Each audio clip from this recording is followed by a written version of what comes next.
What's going on, everybody? Thank you all for tuning into this live stream segment of Mika Says Sukasa. Today, I have a very special guest. A lot of you all may know him from Twitter as Gian Journal, but on YouTube, it's Teodros. So did I say your name right? I know. Teodros. Yeah, you did. Actually, you just call me Teddy, though. Between friends, bro. Man, look, that's gonna work. Then we're gonna go with Teddy. Then, so before I even get started and go into the detail and let him tell him, first of all, go to this man's YouTube channel right now.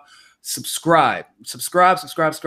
Press that subscription button. Go to that notification bell, because if you're on YouTube and you're not on Twitter often, so you're not catching his writings, this man is one of the most brilliant, one of the most thought-provoking writers, up there with Caitlin Johnstone, up there with Elizabeth Lee Voss, that you will ever encounter, that is going to not only bring you the truth, but bring it in such a way that links all walks of life and the experiences that come with those together to give you a perspective, really, more than anything else, and allow you to reach your own conclusions. And you know, he not want to sugarcoat anything either. Very similar to both Caitlin and Elizabeth Lee Voss as well. So his YouTube channel is new, but as articulate as he is in expressing himself in his writing, he is just as articulate as you will see throughout this interview in his YouTube video. So go subscribe right now. The link is in that description. Now, with that being said, Teddy, man, how are you? Let the crowd know who you are and what you do, and we'll go ahead and go from there. The title of today's video is basically why party politics does not work, and why we need to destroy the duopoly. So first off, thank you for that the high praise. Put a little pressure on me, so now I can't mess up. No, but I appreciate you, man. We had a talk recently on our own Guild Journal YouTube station, and man, it was a fascinating conversation. And I always say that light attracts light, and light knows and sees light, and so that's what that conversation was. In fact, somebody said yesterday on Twitter, this conversation is me breathing in. I'm breathing in, or something like that. Oh yeah, they said this conversation is life that needs to be breathed in. Yeah, exactly. And so, you know, there's a lot of other alternatives where folks just start fires and walk away. It's good to be amongst people that actually want to spread the light. And so I appreciate you, and I appreciate you having me on. I look forward to this discussion. In fact, one of the things I'm kind of dedicated to is tearing apart the two-party duopoly, the factionalism that gashes at society. Wow, man, I didn't know. I didn't know. Oh yeah, I mean, you know, yeah. I didn't know you were being facetious, bro. Yeah, man, couldn't tell. Yeah, but you know, and I don't want to. When I say that, I know that there's some good people within these political parties. No organization is full of 100%, bad folks. For me, as far as I'm concerned, though, the institutions themselves are a reprobate, and as long as the institutions have power, then the people that serve within them become just the servants of the institution, and they disregard our interests. So hopefully, as more and more people wake up to the nature of these political parties, then maybe we will have an alternative. And so that's what I'm hoping to do it with my writing, as well as these type of conversations. Well, like I said, and you do a fantastic job doing that. And funny enough, and everybody here knows that I'm personally a Bernie Sanders supporter, and I personally support Tulsi Gabbard. But Teodros, he gave his rendition of where he sees things going if we're not paying attention, and if we're not simultaneously working to destroy the duopoly. And if you could give people a little bit of insight into your article, sure. And we can go ahead and discuss that, because people really need to understand the dangers of party politics. And Teddy is like myself. We're not just talking about the Democratic and Republican Party. So go ahead, Teddy. So I lean on history a lot. So when I quote, for example, somebody like George Washington, it's not because I'm praising him 100%. I know his past. But he did have some wisdom that applies. And one of the things that he warned about, for example, was the dangers of factionalism. Basically, he was warning about political parties and what happens when political parties gain power, and then their whole interest becomes about keeping and maintaining power at the cost of the people. And that's exactly what we've become as a country, to the point where the revolution of 1776 might as well never have happened. In fact, the excesses of this federal government, I mean, the excesses of King George pales in comparison to the taxes that are being put upon our shoulders. The average worker gets a third of their paychecks taken out, and meanwhile, somebody like Jeff Bezos basically pays zero taxes. Amazon had $100 million rebate, as in they got money back. Meanwhile, folks like me and you are paying a third of our money, and that's not counting, by the way, inflation. That's not counting when I left Virginia to go to Colorado, there was barely, when I was in places like McLean. McLean is rich. I've never seen a homeless person in McLean. I come back 2 years later, I'm seeing people panhandling in McLean, and it was a shock to the conscience. And then I'm driving off 195, and there's reserved tolls where you pay like upwards of $40-50 to get on a highway. Yeah. And so this is the country. So the rich escape all these tribulations. They're living like royalty in ways that even the royalty in past kingdoms cannot imagine. Meanwhile, the rest of us, the bottom 90%, are being bludgeoned. And so I think that's the best way to describe it. Yeah, it is. We're being sucked dry. And this goes beyond politics. This goes beyond race. This goes beyond gender. All of us, one way or the other, are being completely being ripped apart by inflation. That's key. Outpacing how much we're making on a year-to-year basis. And so you could make the minimum wage $25 an hour. What does it matter if the cost of living increases more than that? And so that's the trap that we're all caught under. And at the foundation of this is the fact that both parties are wholly beholden and wholly owned subsidiaries of Wall Street, of corporations, and they don't pay any attention to our concerns. And so we need to be aware of this, or else we're going to get more of this. 100% agree. And I know you said both parties, but I want to clarify something, because we were actually talking about this on your show yesterday, and on the video I'm actually uploading almost right after this when it's done. There is this idea that gets passed around a lot, right? Because we're once again, humans for whatever reason are inherently tribal. Is they're like, oh well, let's them exit and then green enter. Right. Now I support more democracy 100% of the time. Because the more people you have involved, I mean, like right now, the problem with our democracy is that we don't have as many people involved as we should, because we're dedicated to trying to do little things like survive and eat and, things like that.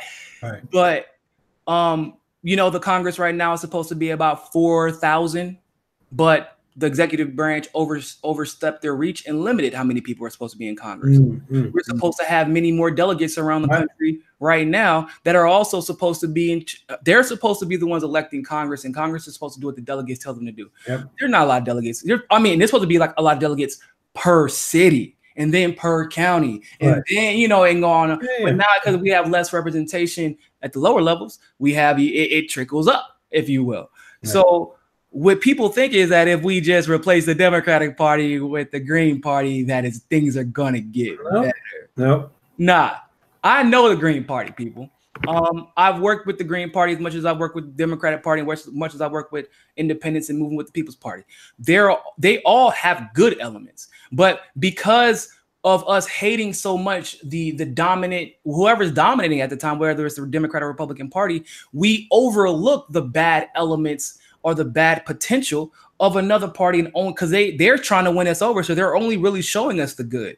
But we forget how we're flawed human beings, and so we have to implement constructs and ideas that will also overcome our flaws, much like our founding fathers gave us the ability to do, and then what they did.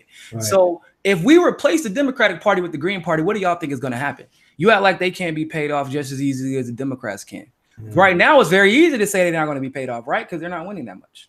It's always easy. Yeah, let me tell you something. It's always easier to be idealistic on the outside. I know that. Would I be saying the things I'm saying if I was on CNN making $10 million a year? You know what I'm saying? Like, hey, to not say the things you say. Honestly, that's what No, but that. But I will say this though. First, anything that decentralizes powers to me is good. So if that means for the short term, the Green Party gets a seat at the table. That's better than what we have right now. But ultimately, you're right. You're right. If the Green Party overtakes the Democrats, trust me when I tell you, within 20 years, the Green Party will be just as beholden to corporations. This is absolute power corrupts absolutely. And so part of, in fact, Niko, you and I were talking about this yesterday. I really believe, I've been thinking about this a lot. Sometimes I think too much. But what if we just get away from political identification altogether and let people run on the strength of their ideas? And if that's the case, you and I, hypothetically, at least could have a competitive chance to become a congressman or congresswoman. There's a reason that party politics were not discussed in the Constitution. They weren't discussed in the not Bill of Rights, the Declaration of Independence. Right. I mean, like you said, George Washington warned against this. Was it Jefferson and Hamilton ended up splitting into factions. Right. It was Madison. Madison warned about it as well, and so did Mason, I believe. Yeah, you're right. There were a lot of our leaders.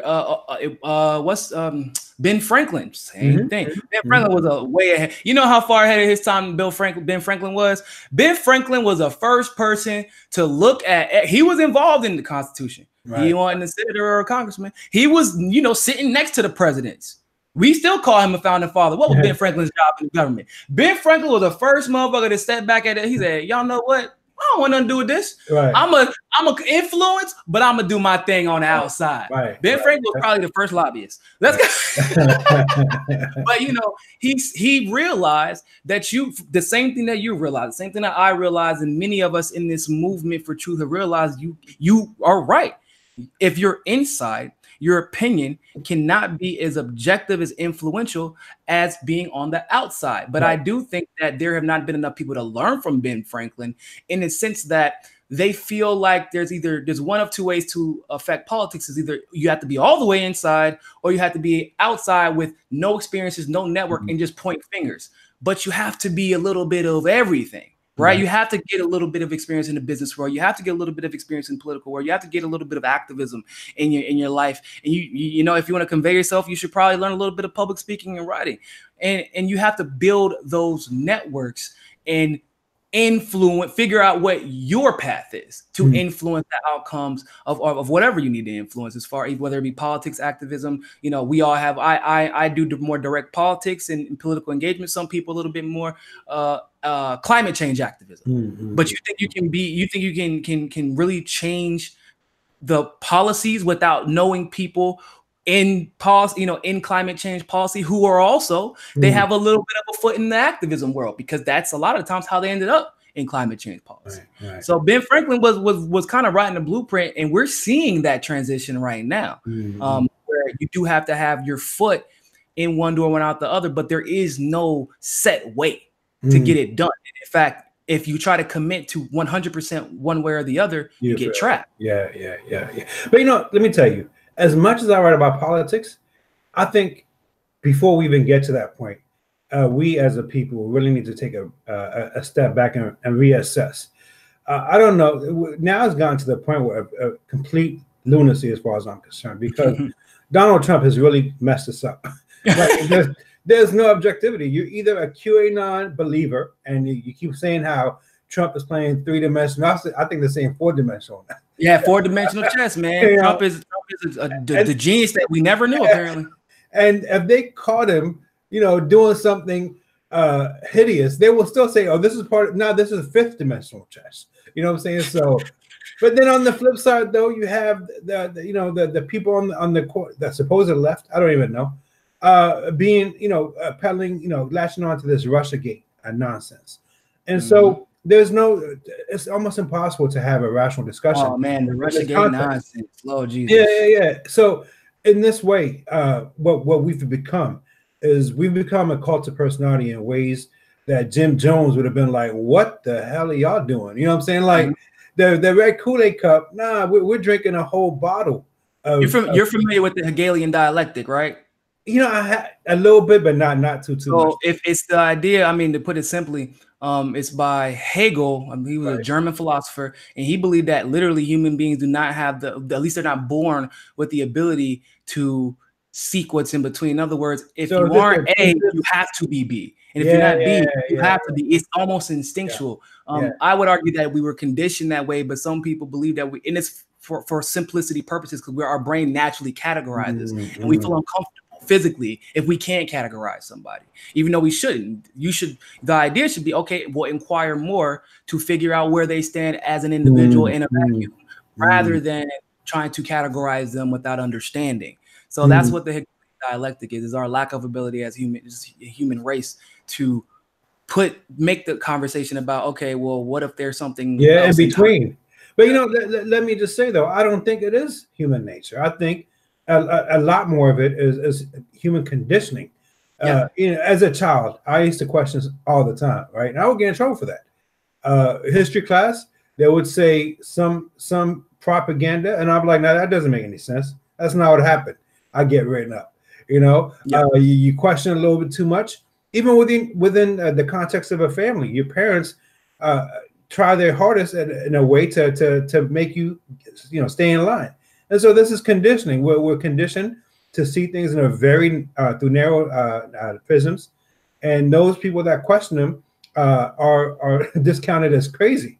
You know what I'm saying? So this is gotta be, right? I know you love it on Twitter, boy. We used to, especially at the height of Trump derangement syndrome, people would be like, whenever we'd be like, somebody would attack or defend Hillary Clinton, and we would have to obviously, or Russiagate, for example, we'd be like, yeah, that's stupid. That didn't happen. That's not real life. And they'd be like, oh, so clearly you must love Trump. Yeah. Like, well, you're been called that kind of it was throwing me off so much when it first started happening. Now it's funny, but back then I was like, hold up, how did we get to that? Where did that come from? What the heck? And then I realized that they were conditioned to believe that if you love or if you don't worship the narrative that is Russiagate, then clearly that means you voted or worked for Trump. The Russian puppet thing kind of stopped whenever I told them. I said, hey, man, y'all know I'll take the Russian puppet label if you can also show me 3 famous Russian black people. I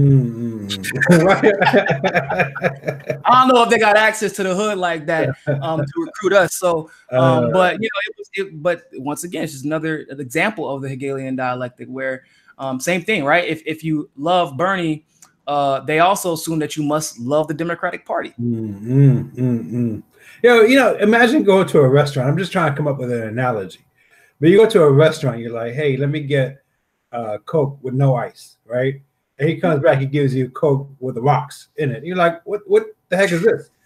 You're like, well, you said you want no ice. That means you must like rocks. No, yeah, right. That doesn't make any sense. Yeah. But in a lot of ways, this is what happens. So I've written articles in the past about criticizing Obama. Yeah, people automatically label me a Trump lover. I'm like, what? You mean anyone that doesn't go into this lane has to be the opposite? Yep. You know how constricting that life is in that way?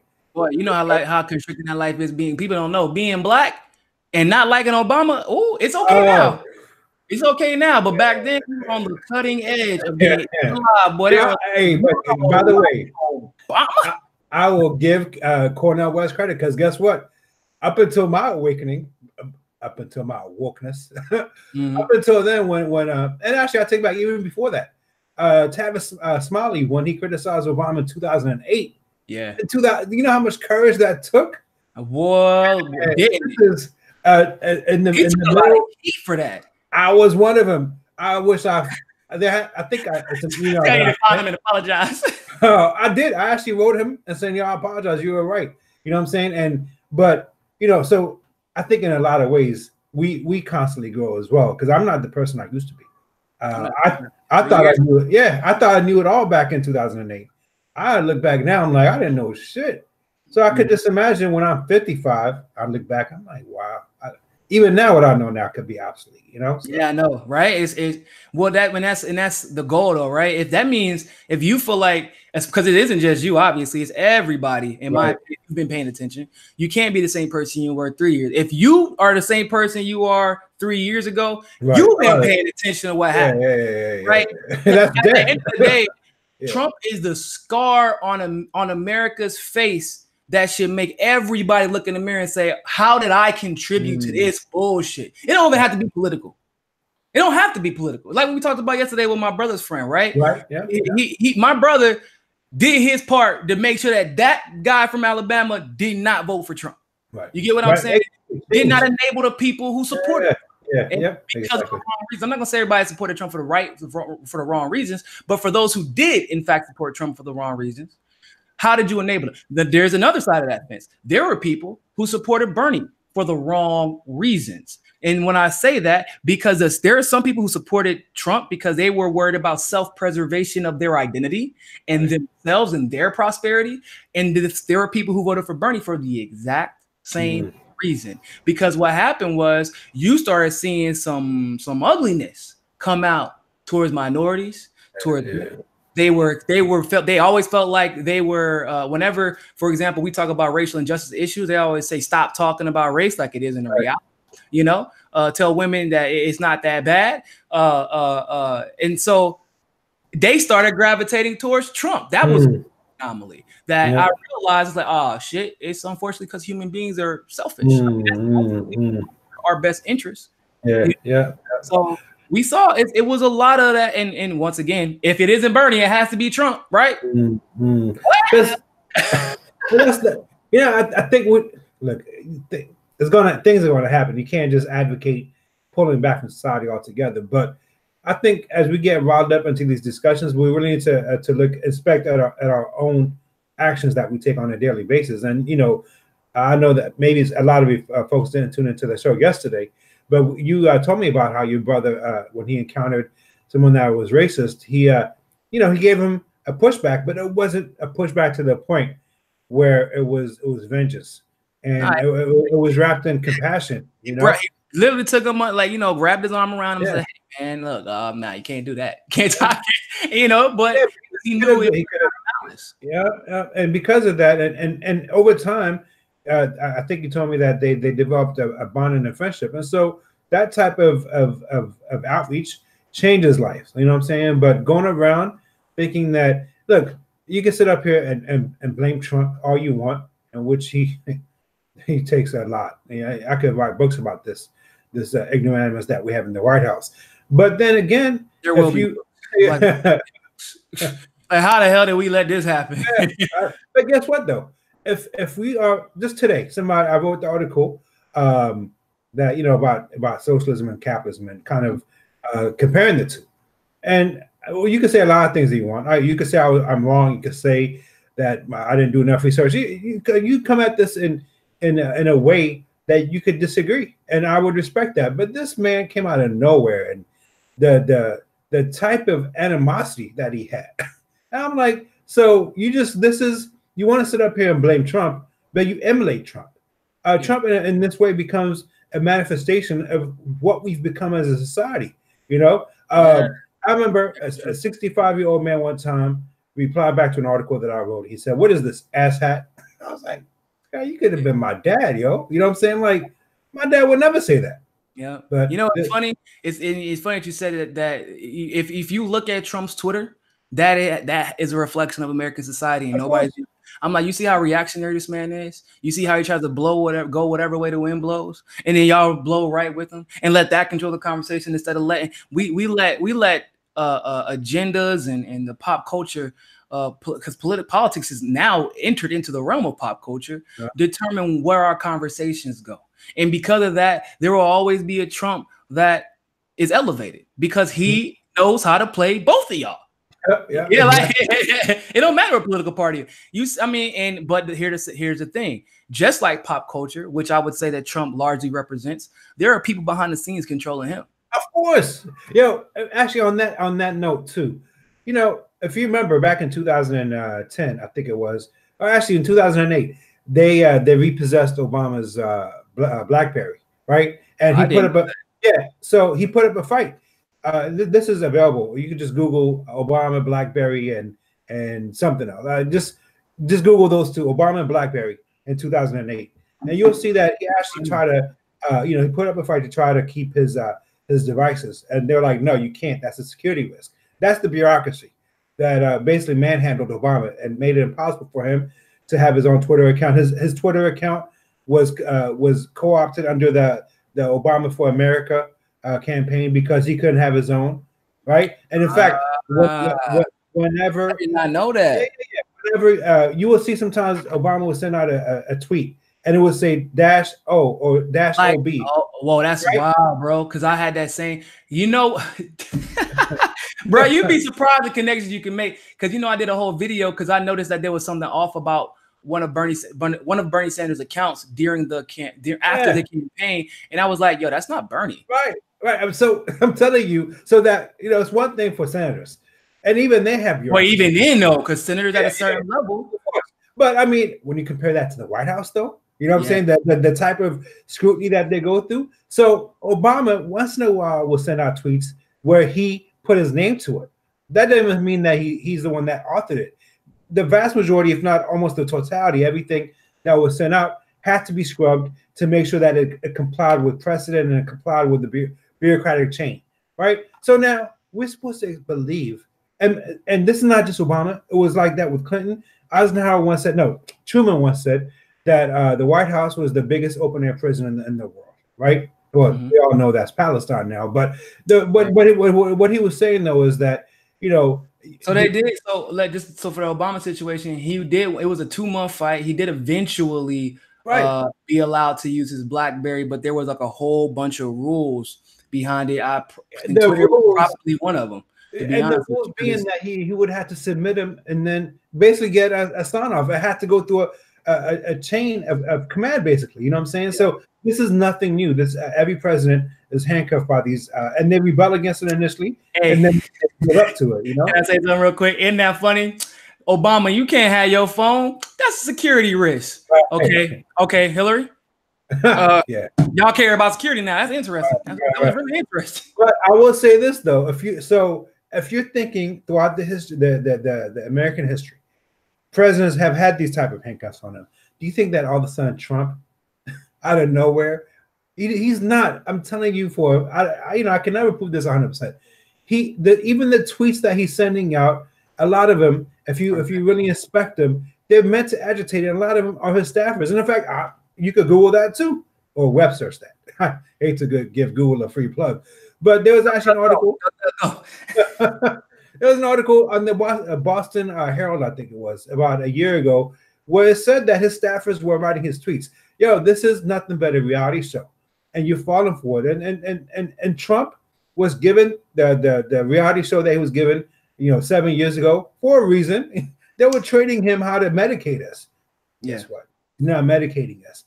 And behind the scenes, as we're fighting about Trump, as we're fighting about the outrageous things that he's saying, the policies are not changing. He talks about pulling out Syria. We're not going to pull out of Syria. We did pull out, but we didn't pull out like they think. Yeah. We pulled out some troops so they can say that they pulled some out. But all he put out was the ones he put in, but he left the ones Obama put in. Yeah. And then after that, he didn't say he was going to stop droning them, first of all. We still doing that. And then arming factions. That's another thing. The titles that we send in. And the Pentagon passed regulation that says they don't got to tell us how many troops they're deploying at once anymore. Right. And Trump signed off on it.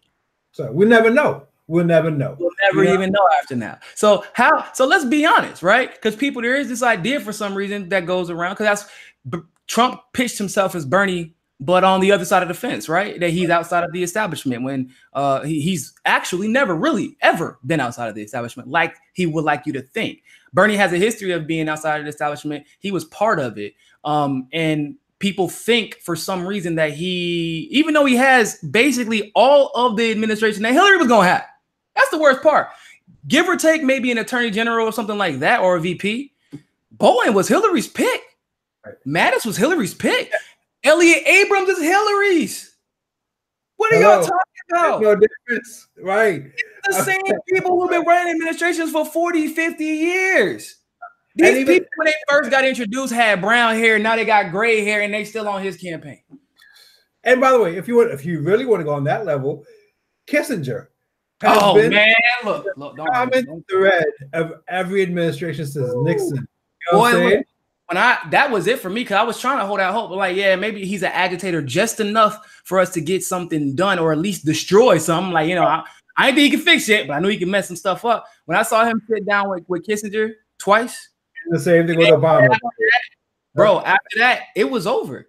That was when the Venezuela rhetoric ramped up. That was when the Iran rhetoric ramped up. People also don't know. Well, you probably do know. Remember, that was also around the time we put Chad on the Muslim ban list. And people don't know that. People don't know about the history of the African Union and with Libya and Chad, and how they're the leader of Chad right now is the elected chairman of the AU, and he came from Gaddafi's school of revolutionaries. So like that was not a coincidence, because this motherfucker Henry Kissinger looked straight in that camera. He said, "I'm excited to work with Trump to bring about a new world order." What's that? Man.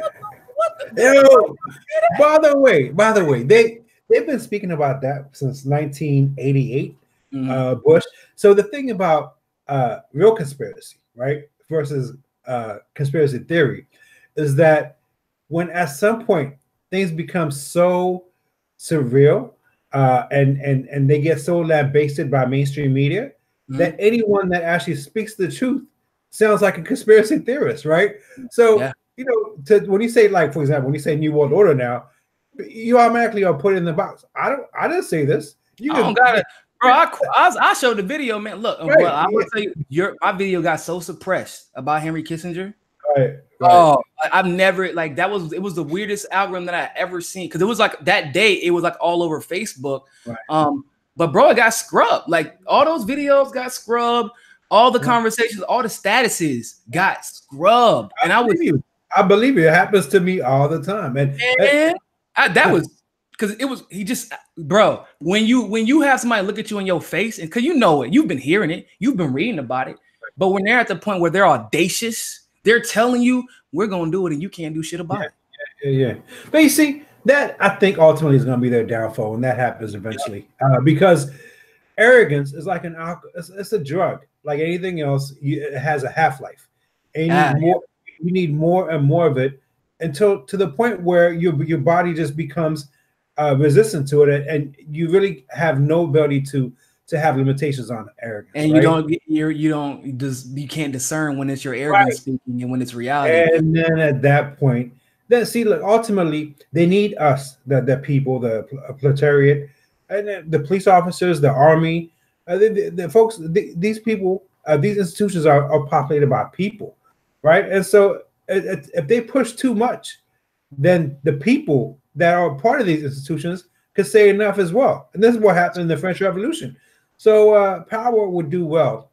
They could silence, free thinkers and truth tellers, but they can't silence the whole of humanity. Yeah, I would want to like to add, if you don't mind, an example of how, like you said, ego, eventually you take too much of it, your body grows a resistance to it, and you don't even know when you're being affected and when you're just having a placebo effect. How you think at a certain point, I'm pretty sure Kamala Harris thought she was actually the front runner. I'm pretty sure that she probably is the front runner though. Well, nah, because here's what happened yesterday. I don't know because you've been keeping up with your other thing, but so Bernie raised $1 million in 3.5 hours. I heard about that. Okay, that's a record. That's a record beyond a record. That's some amazing shit. But then subsequently, in 24 hours, he had raised over $6 million and counting. Right. There was several polls that went out yesterday that were open source polls where everybody could vote. There was polls 30,000, Bernie at 75% of the vote, and this is like in the Daily Coast. Right? Let me ask you on that front. It sounds eerily similar to what happened in 2016. No, it's not. Because Bernie had a 2% chance of winning when he announced in his backyard with his family that nobody knew existed in 2016, right? So before anybody realized that there may be because it's not about, I'm a person that I'm not naive. I don't think most people do things because it's a good thing to do, but I do believe that people will pursue their best interest. So it's a little bit different when you just saw somebody raise $6 million from all 50 states. Mm-hmm. And now you got to be like, damn, I might have owed Hillary some money because of the Hillary Victory Fund situation when she got caught laundering money. I might owe her some money. I don't know Kamala a damn thing. I need to stay in office. So all of a sudden, the Vermont senator who endorsed Hillary last year, because people didn't know that Hillary had actually started campaigning 7 years in advance via the Victory Fund and a couple of other super PACs, and also paying people off very early, and people didn't know that was happening. That didn't happen this time because nobody knew who the hell Kamala was. Yeah, them Hamptons people may have anointed you and might have threw you some money, but that doesn't get me reelected. Hillary was giving me money. Hillary was giving my state party money, illegally or otherwise. I had a duty to repay that debt because I didn't want to get exposed. I don't know Kamala Harris anything, and I also see the way the wind is blowing. Why would I give you money if you got to copy him just to be relevant? So all of a sudden you start seeing, but what my point is that people's Kool-Aid, like, yeah, for the DNC, she may be the front runner in their minds, but as far as the people are concerned and the organization that goes behind that, it's not even close. Well, see, the thing is, though, you were involved in the DNC lawsuit, right? Yeah, absolutely. So you know what yeah, I know. I say that halfway jokingly. I know who you are doing, and so you know the lawyer, I forgot his name, Spivia, little dickhead, yeah, Spivia, right, came out and said it doesn't matter what the voters, how they voted or what their desire is. We're not bound by the will of the voters, and so I say this. You know, I don't know. I have no idea what's going to happen in 2020. I just know the institution is divorced from the people. Absolutely, 100%, 100%. So ultimately, but that once again lets you. That's once again drinking when they drink their own Kool-Aid. Right. You're right. They're divorced of the people to the degree that they think, well, of course I'm the front runner, and Kamala probably believes it. That in her head she was a front runner. You know how demoralizing it, because it's not just about, even Kamala has self-interest. She wants to win. Right. She thought that she was popular. She thought that she had the hearts of the Democratic Party members, like as in on the ground. And yesterday it was a rude awakening, like, shit, well, maybe everything that everybody said about Bernie really beating Hillary yesterday was actually true. And now you have to think about what happened last time. The party cheated for the person they said was the Democratic Party frontrunner, rather than just allowing naturally the process to take its course. And we're going to end up with Trump again. That's what they're not getting. If that's what it takes, then that's what it takes for us to destroy the duopoly. Then that's what has to happen. Because I agree with you, the party is devoid of, they're totally cut off and severed in a lot of ways from the people. But at the same time, when you start talking about self-interest, then you're gonna do what you got to do. See, here's the thing, though, and I'm going to speak on this from a perspective of. Let me kind of pivot for a second. I've written about this, and I think you and I alluded to this yesterday.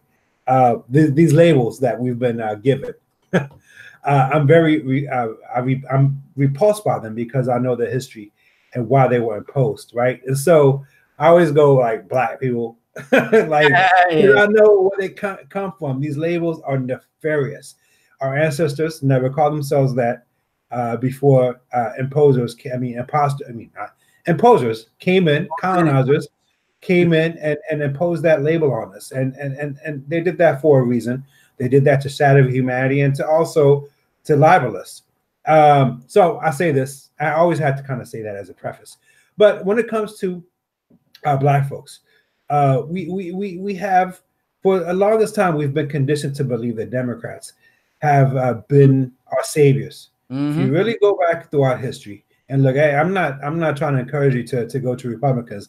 We know damn well where they stand. You know what I'm saying? Ain't no on this channel, y'all. Ain't Candace almost trying to do a Blexit, and then she's telling folks to leave the Democrat plantation and go to the Republican plantation. Well, I mean, the Republican. Yeah. They're letting you in the house. Yeah. Nah, you selling us to leave the house to go to the field. Yeah, exactly. Harriet Tubman in reverse, basically. That's what she is. But you really had to look at the paternalism that, in a lot of ways, they take advantage of our votes. They feed us all kinds of paternalistic BS, and then when the time comes to represent our interests, time and time again, they've stepped on us. And this is the truth of it throughout the 99. Of course, there have been occasions where they stood up for civil rights, for example, and I could. Count those occasions. Exactly. And it wasn't because they were and people shouldn't be confused. Just because an individual who happened to wear the D stood up for you in the civil rights era, because the Democratic Party told them to, or because there's a lot of Democrats that were also against it. So let's not paint history over. You know what I'm saying? I'm okay with Republican. Well, yeah, everyone has a flaw. He was also a reverend, so like that balances out. No, but the truth of it is, the both parties in a lot of ways they game their base, and the fact that they call you the base, by the way, should be insulting to you. Like, they call you the beneath of the party, the foundation that they build their power upon. You're standing. You know what I'm saying? Like, to be called the base, you know how insulting that is? Like, might as well just call you a stepping stone. That's what they call you, the stepping stone of the Democrat or the Republican Party. But not even the foundation. Like the base. You need the foundation. Right. Nah, you the base. You the foundation, but we're gonna be stepping on you in order to use the foundation. So then we take it though. The funny thing is, people without even questioning. See, it goes back to labelism, because we get so conditioned to see things through labels that even when they're insulting, we accept them as a point of pride. You know what I'm saying? So for the past, I don't know how many years, we've been voting 95% for Democrats. And what has that gotten us? What tangible results has that gotten us? The gap between quote unquote black folks and the rest continues to explode. The black wealth after 2008 cratered. we elected the first, I call him the first bank president. Bro, right? First black president. He was a bank president. And it's funny that you say that labels, because and I'm a firm believer that when we're talking about like ethnicities and race, I feel, and labels in general, really, a label really is just a summation of the consequences of your experience, your unified experience with another group, right? Or with the group that you label, you identify with. So when they say the first black president was Barack Obama, I would beg to differ, right? Because if a black president had the black experience, is because that's where that label comes from, right? That's what they're trying to imply. Right. Experience. Barack Obama did not have the same black experience, and that's a whole different conversation for a different day. But he went by Barry for a reason. He did not interact with black people like that, and he had an urge to fit in, which a lot of mixed kids do, especially back then, with the white people that he was being raised around, and that his mother's family that he was raised by. So there's a lot of other extenuating circumstances, but when he came into office, do you think that he was worried about black people, like worried? I'm not saying like, oh, I care about all Americans. No, because when you have an experience, you are partial in a lot of ways. You have no choice. And there's nothing wrong with that as long as you want the betterment of everybody. But he was worried about his self-interest, which is what? Being loved. Let me tell you, if you look at the history of Obama in Chicago, right? So let's just do a little, we'll save this for another conversation, I'm sure, too. Yeah. But I can go 2 hours on it. I can do a whole thing. But when he ran in 2000 against Bobby Rush, he lost. And the reason that he lost is because they said he was not, quote unquote, black enough, that he didn't have enough credibility within the black community in Chicago. So that's when he became super black. Super black. Listen to Kendrick Lamar and Drake. Yeah. So that whole thing. Metric now. You listen to Pimp a Butterfly? Okay. Yeah, that's what he picked up as cadence. The whole thing was, and then he became even more involved with the first, what's it called, the Unity Church in Chicago with Reverend Wright. Yeah. And so when the time came for him to use black folks to gain, he did that. He became senator, and then if you remember in 2008. When the whole issue came out about Reverend Wright, he threw that whole church under the bus. Boy, didn't everybody was kind of, and it was crazy because it was almost innocuous in a way because nobody really understood the implications of that. Right. He just used them and just threw them. Yeah, nothing. When Wright said, what did he say about Obama? He was just a politician. Yeah, and we didn't listen. Right. And it was crazy because everybody black community, man, he just a hater. He just a hater. And bro, I'm telling you, so many things back in the day that if we would have listened to some of the people that were talking and speaking up, and that's why now I'll give credence. I won't say I give credence, but I'll go back and start researching and listening to people who will speak out as a marginalization. Like if somebody says, who is it? Who's running out of? No, you know what? Somebody told me about Kamala Harris from California 2.5 years ago. Right. And she was like, Kamala's bad. And I was like, what? For real? Nah. I mean, she can't be that bad. She's worse than Hillary. What? Because that's, you know, that was I never heard of this woman. She's running for Senate in a vacuum. Nobody was paying attention to her in California, and we should have been, because her attorney general race was suspect. People don't know that. It was record-breaking recount numbers and all kinds of convenient records that are sending her now to the White House, right? They were telling about the Willie Brown situation, which I was kind of like, nah, man, that's not. He wouldn't do something like that. That's something you see him hear about in House of Cards. And then what did we find out recently? Willie Brown came out and said, no, I did give her that position as X, Y, and Z. Now, I don't ever talk about that on my Kamala Harris videos because I feel like it should be the policies should be enough, right? But that told me something. I said, I got to research her. I was about a year and a half, 2 years in advance. You go back in the day, look at my video. I've been talking about Kamala Harris. Same thing, Corey. Somebody warned me about him, and they were on the outside telling me that.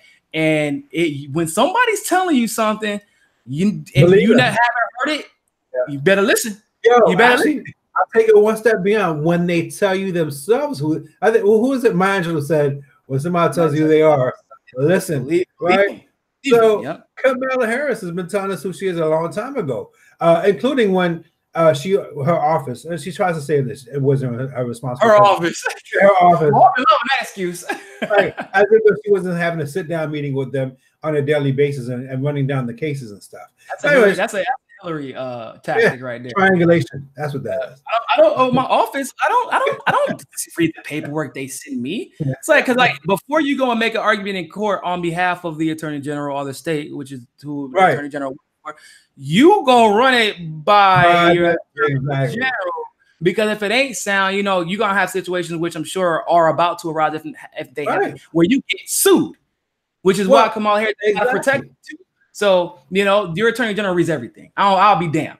Well, so there might be, like, for example, stuff that paralegals handle, like little details, right? But when it comes to the big argument, like arguing against releasing early release because you want them to. You don't want that to hurt the prison population or the prison pool, labor pool, which is arguing for slavery. That's what that is, and that's what Kamala offers. No, Kamala, I'm not gonna let her slide. That's what Kamala argued. She argued by way of her office that prisoners should not be released early because they're needed to do free labor. That, by any other definition, is called an overseer. Kamala Harris is an overseer. She's an overseer. What did they say? I know you've seen Django. Actually, I have, but I haven't seen the whole movie. The most powerful part of the movie is when, oh man, I wish the German guy who was like doing the bounty hunting with him says, if you want to get your wife back, I need you to play the part of the black slaver who goes to find the Mandingos and things like that. And Django looks at him, Jamie Foxx said, you want me to be a black slaver?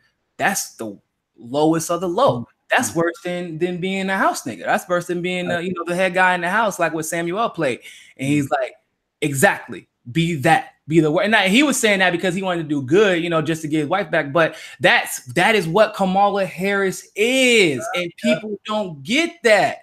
That's what he meant. You got Mandingos in the prison system that shouldn't be there, and you're saying keep them. They need to be for the sake of not hurting the profit margins of prison, prison complex, the prison industrial complex. And knowing, because remember, people keep forgetting, Kamala was there the whole time during the legalization of marijuana. Yeah. She was part of that, and Lord knows she probably worked to stop it from happening. Let's be honest. I can't wait to look. I haven't even researched that. That's a whole different rabbit hole. I'll take it back. It's not Candace Owens. That's Harris Tubman in reverse. It's Kamala Harris. I started he was out here like the Underground Railroad. Hey, y'all come this way to freedom. We laugh about these things, but damn, it's heinous. And so there was somebody about, I think 3 or 4 weeks ago, they commented on an article that I wrote and said, power has learned to tip its bayonet with women and people of color. And I was like, damn, boy, that moved me like to no end when I saw that. You know what I'm saying? And that's exactly what it's done. Power has weaponized identity And instead of talking about injustices, and instead of talking about racism and sexism and all these isms that created the lives of millions of people, we're actually has been weaponized to defend the very powers that further injustices. So Kamala Harris is now using her race, which she never owned up to in the past, and is now weaponizing her gender to ward off criticisms about policies that she implemented. And there's just, I did a video about it and I did a tweet about it, which you retweeted, where I said that basically what Kamala Harris is the final form of white supremacy. When you can take the most known oppressed group in the world and use her to say, hey, come be part of our plantation. And say, well, you can't argue where, look, there's a black woman up there, because it was Obama, but then you get a woman do it, it's a whole different, it's bad. Yeah, in the article that you wrote, where Malcolm X, you said Malcolm X warned us about these bourgeoisie, black people, where they're not on your side, they're being you. And people don't know John Lewis is one of them, which is crazy. He was. They're like, but look at his civil rights record because he took some pictures. Boy, I was part of the Bernie Sanders movement and I saw people try to use it for profit all day. They were in all the pictures. They were in all the pictures, bro. But what does that mean for you? Your whole civil rights record was thrown when you looked at us in the face and said, I saw Hillary Clinton and Bill Clinton at the civil rights movements, and I didn't see a Bernie Sanders, for example, trying to boost yourself up, knowing damn well they passed Confederate Flag Day in Arkansas. And ironically enough, Bernie Sanders is sitting in the crowd behind him while John Lewis was giving a speech at the one of the civil rights protests. So like that type of thing right there, people think because you got some pictures, you know what I'm saying? Because you got some status. They're like, how could you have gotten here without being a leader in the black? No, actually, a lot of the times, especially in the highest levels of black achievement, where we get a title, look, one of them cute little titles like congressman or something like that. Oh no, it's not because you were doing what you could for black people. It's because you were doing what you could for yourself, and you let some other stuff slide. Yeah. And I mean, so, people have to make a choice too, right? I mean, it's I feel like I know you gotta go. I don't want to. You're good. Here all day. No, 2 o'clock in the morning, like that. We still talking about. Yeah, man. But and we'll definitely do this again. And so before we go, once again, everybody go to subscribe to his channel right now. About 100 people watching right now. All of y'all go subscribe right now. I hope you enjoyed the conversation. Go follow him on Twitter. A matter of fact, I'll put the link in that description below because it's kind of hard. I would say it, but y'all not gonna spell it right on Twitter anyway. But so I'll make sure I go ahead and put the link in the description as well. Other than that, do you have any final words before we go ahead and call it a day? It's been a pleasure talking to you, man. Like I said, it's very easy to just talk with you because it's just people, 2 folks just having a conversation. Yeah, man. Like, if it was in the bar, it's probably the same thing. I mean, how much different.